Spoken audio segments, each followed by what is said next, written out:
So we're going to read the story of Abraham. I'm going to do my best. And these stories matter.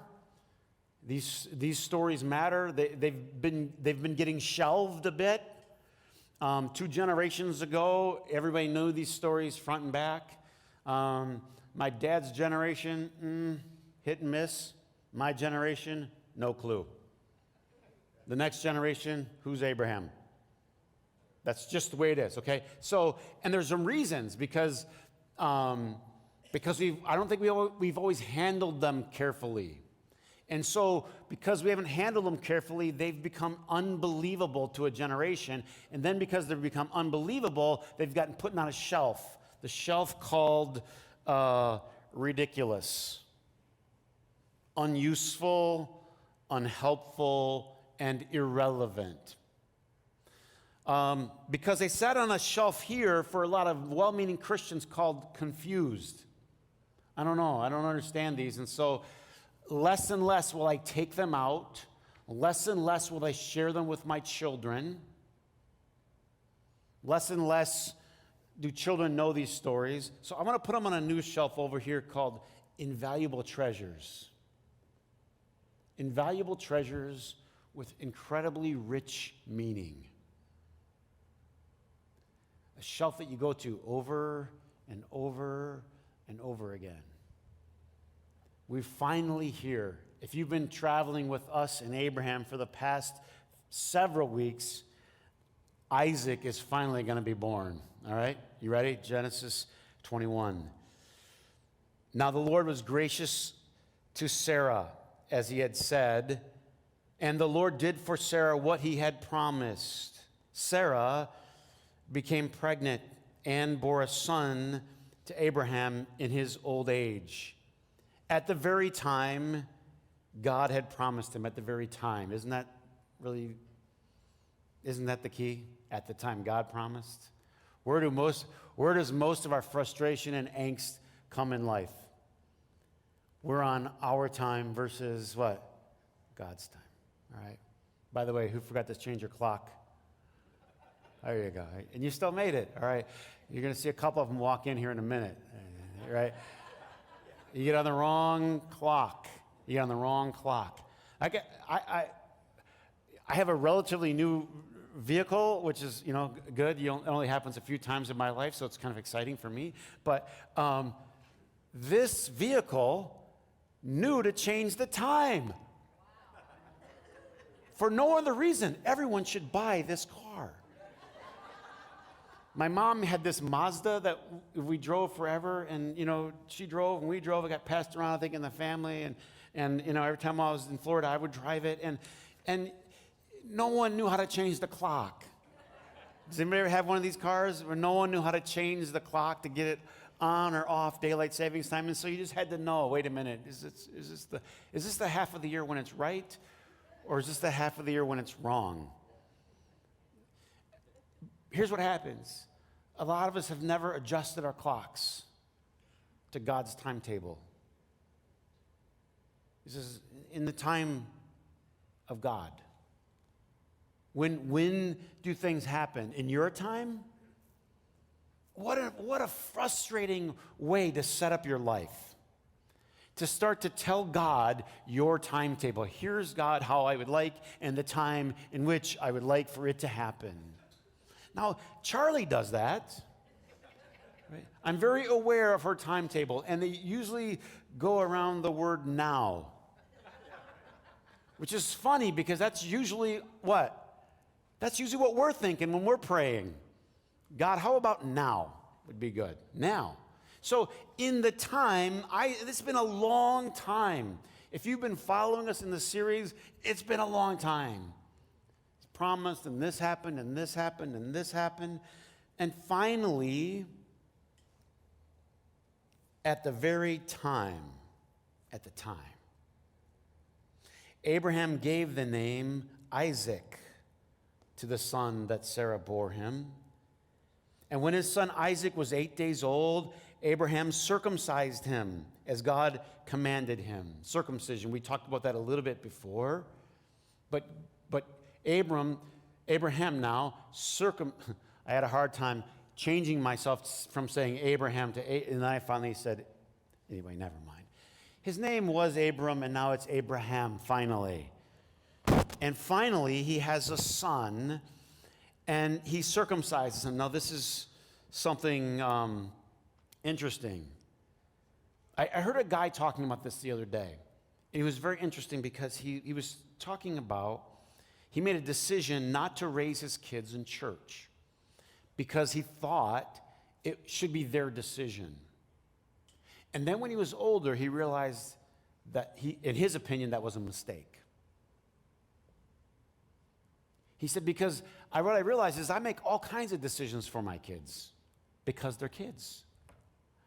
And then when they get older, I let them make their own decisions. But when they're kids, who makes decisions for your kids? Who made 1,000, 1,000,000 decisions for them? This is what you're going to eat today. This is what you're going to, well, half and half on here's what you're going to wear.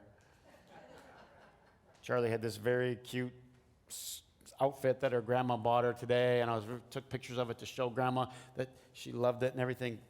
But then she wanted to wear Minnie Mouse flip-flops with it, and I lost.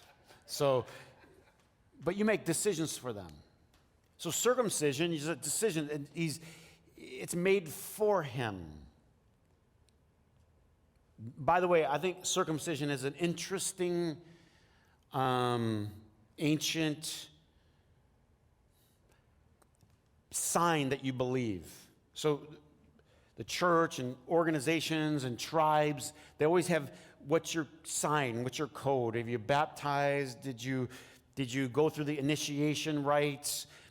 They all have different ones. And this was the original one for the Jewish people, circumcision. A painful one. No? A memorable one. Just a little honesty here. Painful and memorable. Do you know one of the problems, in my humble opinion, of modern day Christianity? It's way too easy. All you need is 69 cents to get a plastic fish and to put on your car. You're in. You're a believer. You're in the family. No, there was no easy sign up back in Abraham's day. The problem is when you understand the value, when you sacrifice, when you do something, and it's too easy, you don't recognize what you have. Think of the pain. Think of the tears. Think of the blood. This was not a simple sign up. You didn't get an app. This was pain. And not that you ever wish pain on anybody, but what I've learned over the years, I've been studying these coming of age ceremonies for young men. And over, I keep getting fascinated by it. But if you joined this tribe or you became a part of this group, this is ancient practice, and it's worldwide, by the way. Practices that were different but similar in the South Pacific as they were in the Mayan tribes and as they were in the native plains of America. You had to do something to become a man. So here's what's interesting. They didn't Google what's a cool initiation ceremony if you're a Navajo and find out, well, here's what they're doing in the South Pacific. This is interesting. They all independently realized and recognized something significant needed to happen. A rite of passage needed to happen. So they knew it's time to stop acting like a child and it's time to start acting like a man. It's time to put away childish things behind me, and now I need to act in a different way. They all independently came to this. Isn't that something? And they all involved, truthfully, some level of pain. And I think there's a reason why. It goes to the thing we started with. Pain is a part of life. So as we're going to read, Isaac means laughter. Isaac was 8 days old, and he was circumcised, and that was painful. Abraham was 100 years old when Isaac was born to him. Now, this, as we've been saying, Paul teaches us about the allegorical understanding of this story. And certainly one of the things that's probably being said here is, this is not your doing at 100. It's marking out clearly that, Abraham, you didn't do this. This is something that God did for you. Big distinction. Here's what I did for myself. Here's what God did for me. If you had to make a list in your life, here are the things I've done for myself, and here are the things God's done for me, wouldn't that be a tricky list?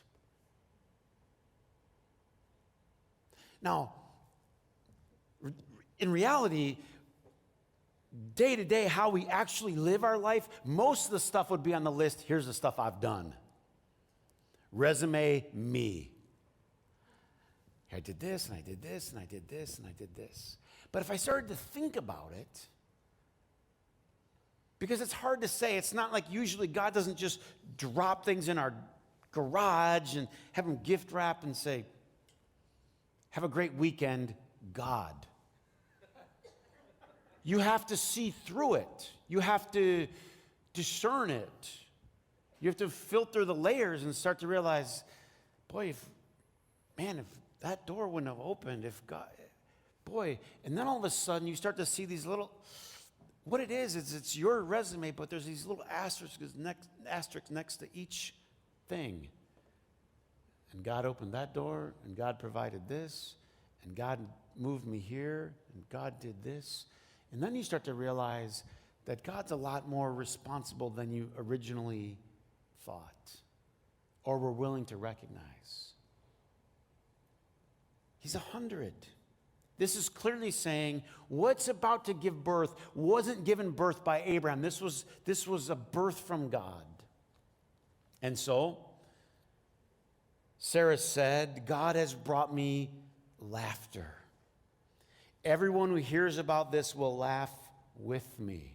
Do you remember just a chapter or so earlier, she was laughing about herself and at herself, and now it's changed. The laughter is celebration, joy.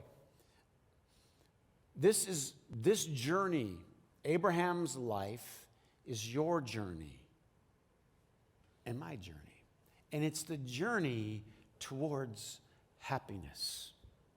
Everybody look here. This is an important part. Happiness. Happiness is one of the most important things in your life. In some ways, I'm going to tell you this. In some ways, it is the most important thing in your life. In John 15, Jesus is saying this, I'm telling you these things so that my joy would be in you and your joy will be full. My joy would be in you and your joy would be full or complete. He wants you to have, in his words, his joy inside of you. And then the verse before and the verse after talk about love one another. My command is this: love one another as I have loved you. So look here. What's the whole thing about? What's Jesus about? What's God about? What's the Christian faith about? Supposed to be about? Well, we'd say it's loving one another. That's the bottom line. It's about loving one another. If everybody in this world act in love every single day, it's game, set, match. Your taxes will go down by 30%. 80%. You wouldn't need to police anyone. There would be no police. You wouldn't need it. Lawyers, goodbye. Judges, because there's just constant love. What are you going to ticket for? Over loving somebody? Please with the pound cakes, ma'am. That's enough. All right. This is important. Love would solve absolutely everything. I'm oversimplifying, but that's what Jesus did because you need a good target to start with. We need a great target to start with, which is love, which is we're always acting in love. Now, I don't always act in love, all right? So I'll put myself out there first. Every once in a while, you don't either. But the connection between happiness and love is key. That is to say, aren't happy people usually loving people? And what if more people on this earth were happy? So, of course, that's like a shallow goal. We need some deep theology. We need to get more people baptized. Okay, baptize them. But look, we need them happy. We need more people going to church. Okay, fine. But we need them what? No, don't quit on me. Happy. We need them happy. We don't need them going to church, putting a plastic fish on their car, and then running people over in the parking lot. We need them happy. Happy. Everybody say happy. 1, 2, 3. Happy. Why? Because if you're happy, it's easy to love. If you're an unhappy person,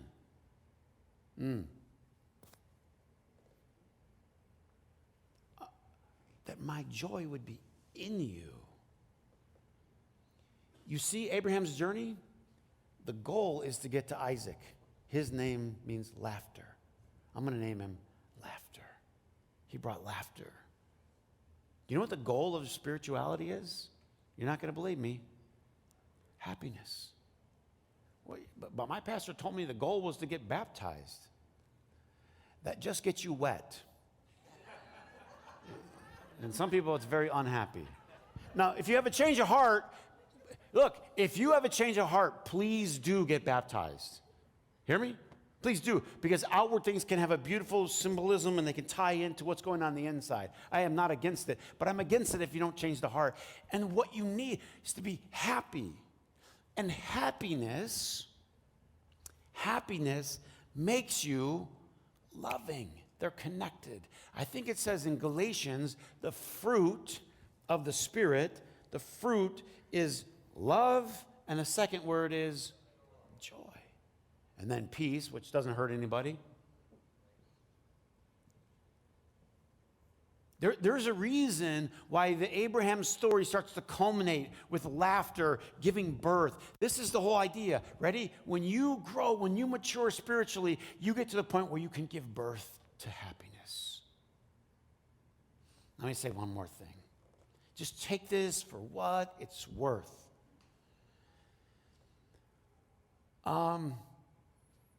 Abraham's old, and this is a God thing for a reason.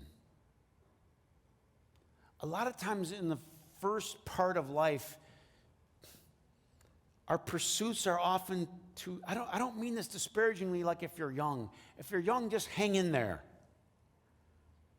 Honestly, but your pursuits are often so small and self-centered, and you can put God on any of them or whatever, but the reality is you have to get past yourself. Abraham is past himself. That's the message of 100. He's past himself. Have you ever said to somebody, get over yourself? Please. Has anyone ever said it to you? Just get over yourself. This is Abraham getting over him. This is not about him. He can't walk around and go,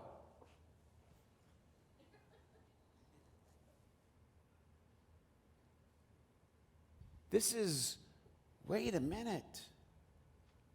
I found happiness in a place I never expected. I never could have imagined. I want to talk to you about happiness for like 2 or 3 minutes. First, happiness is not a destination. It's a decision. This is the most important, this is one of the most important things you will ever learn in your life. It's a decision. You say, Chris, but I lost my job. Chris, but my kids are fighting. Chris, but I just went through a divorce. I just lost my spouse. And look here carefully.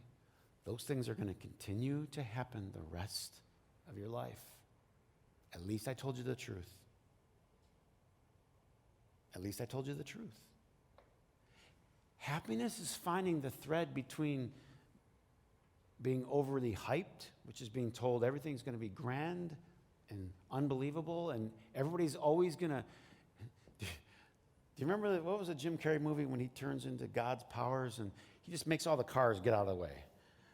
I mean, that's what most of us think, everybody's just going to get out of my way. And I got news for you. They're not going to. Unless you can make it to President of the United States, and that's only good for 8 years if you're lucky, people are not going to get out of your way. That's just not how life works. People are going to be in your way the rest of your life. Look here. You're stuck in traffic the rest of your life. It's just life. So stop, ready? Complaining. Do yourself a solid favor. Now, I made this, some of you who watch our Wednesday nights, we do like a from the heart thing. I made my Lent season, I'm not a good Catholic, so I always get the words mixed up here. What am I doing? I'm giving up something for Lent, right? I gave up complaining. Not very well, but I'm trying. I did. I said, from now until Easter, I'm going to not complain. Boy, is that hard to do. And boy, is it great to do. Boy, is it great. I've literally caught myself complaining, and I go, stop it. Just stop it. Stop complaining. There's nothing to complain about. You know what? When my other self talked to me, I was like, you're right. Does anybody talk to themselves too? Try not to do it in public out loud. But anyway, stop it. And I would catch myself complaining, and I would go, stop it. Just stop. That's ridiculous. And you're right. That is ridiculous. Happiness is not a destination. It's a decision. Because what you do is then you say, well, but this happened, but that, ready? Look here. I'm going to ask everybody here a question. Here and here. Do you want to be happy? It's not a trick question. You probably want to say yes. You want to be happy.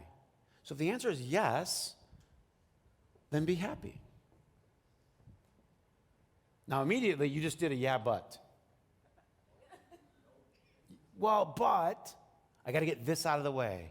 And here's all I'm trying to tell you is, sure, wait until you get that out of the way. Because there's 7 other things lining up that as soon as you get that out of the way, what's going to happen? Does anybody ever have something go wrong with your house? It's not supposed to go wrong. Does anybody have something go wrong with your car? It's not supposed to go wrong. And your job, and your kids, and well, that's weird. You're the only person. Or it's just, what? That's just life. So you get to make a decision. And listen, you say, Chris, why are you talking about this? Because we're supposed to be talking about something deep. Listen, this is the deepest truth you will ever get in your life. You just make a decision to be happy. And then you deal with life. You make a decision to be happy, and then you deal with life. What people do is they put it the other way around. I'm going to deal with all the stuff so that one day, you're going to see a smile on my face. And we all know it ain't coming. We've been around you. It ain't coming. You know what I mean? You know Grandpa Grouchy. You know who he is. You know what I mean? It's like, he ain't going to smile no matter what. Because once he gets to Disney World, there's going to be a problem. There's going to be a reason why, there's always going to be a reason why. So just the opposite. Just say, there's going to be a reason I'm happy. Why? Because that's what I've decided. It's a fruit of what? It's a fruit of getting a good job. It's a fruit of getting your way. It's a fruit of your email always working correctly. It's a fruit of the Spirit. It's a fruit of the love and joy. Abraham's journey is not physical. These geographic, if you study the Bible, really study it, the geographies are not supposed to represent places. They're supposed to represent places in your mind and your heart. True. His journey is to find, it's an inward journey to find happiness. And he has to come to the end of himself, 100. He has to come to the end of himself where he realizes it's got to be bigger than me and what I can produce. Now, let's be honest. We've all tried to produce happiness for ourselves, right? We've all done that. And it's a dead-end street. So what you have to do is you come to the end of it, and then you receive happiness. You receive it. Just as Abraham received Isaac. This morning, we got Charlie up, and we were walking her down, and it's normally my job to get her out of bed and in our daily life routine. But this morning, Vicki was there. She got her up, and then I came up late, and she doesn't just get up. She's grouchy. Normally, I'd say 75% of the time she's grouchy. It takes a minute. Does anybody else wake up a little grouchy? So I just feed her coffee. Give her a minute, right? And then she has to get stuff. I don't know. I had to get out of the grouchy. I need some stuff. I needed my elephant blanket. And then it's just random stuff that she sees while we're getting out of the crib to life to make her happy. So we're walking out today, and I just try to get her out of the room as quickly as possible, because the longer you delay, the more stuff you got to carry with you. Honestly, I've had 5 blankets, teddy bears, toys, socks, shoes, whatever she sees. This morning it was my purple comb. We were 7 paces past the dresser, and she saw it out of the corner of her eye, my purple comb. So I got to go back and get it. This is what she needs to be happy. And this is how a lot of us are living our life. I mean, I come downstairs like this. I swear, I think I'm going to drop her sometimes. But she's insisting, I need all of this. I need all of this to be happy. And this is what we're doing to ourselves.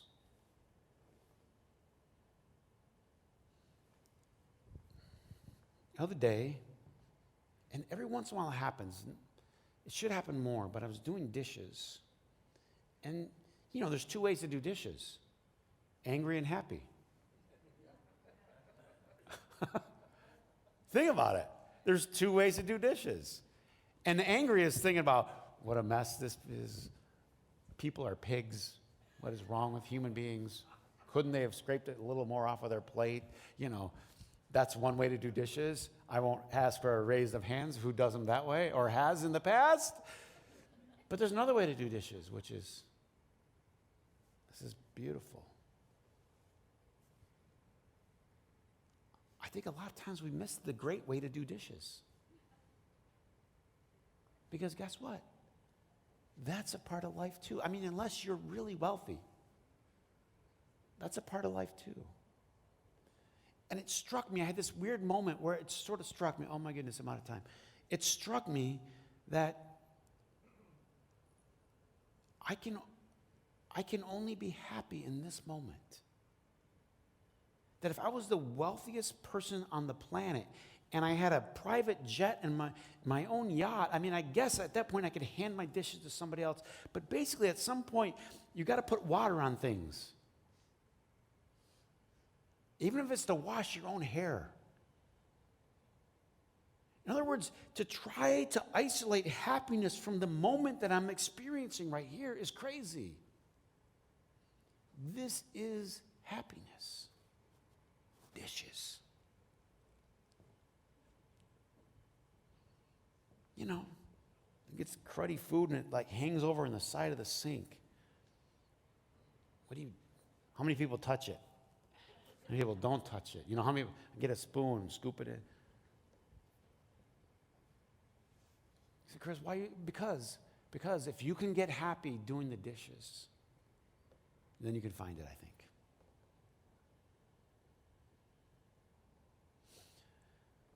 There was a guy who wrote some incredible stuff that got missed by a lot of people. And it was called Practicing the Presence of God, by Brother Lawrence. And guess what he did? Dishes. That was his job. He was a dishwasher. And he learned to find, and I'll say to feel, to access the presence of God doing dishes. He wrote a book called The Practice of the Presence of God. And that's where there's peace. That's where there's happiness. Not when you get a purple comb. For us, it's just a much more expensive one. The key for faith is this: to thread the needle between hype and despair. Despair is no good either. This is reality. Reality is in the middle. And in reality, there's faith and hope. And that's where you find happiness. If you buy into this, you're going to fall. Proverbs talks about it's like a cloud without rain. You know, here it comes. There it goes. You got all this expectation, it doesn't deliver. Despair is no good. Hope. It's going to work out. Things are going to be okay. I'll trust that God will take care of this in His timing.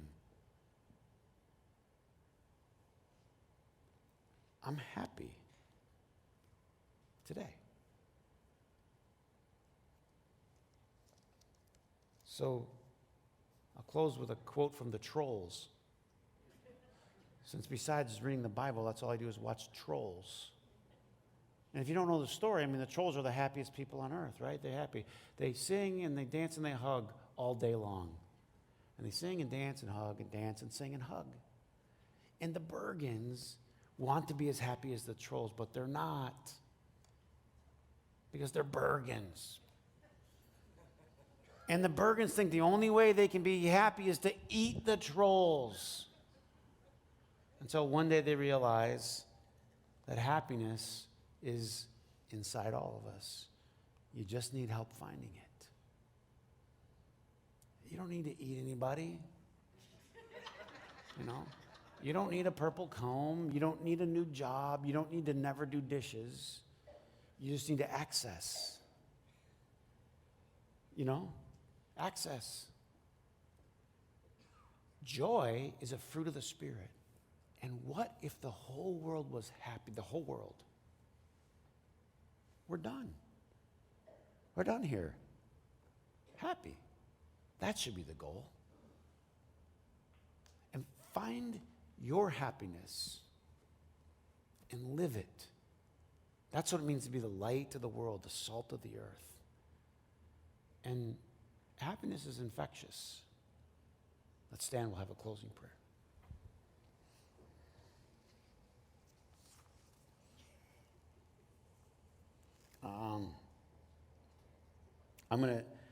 I'm gonna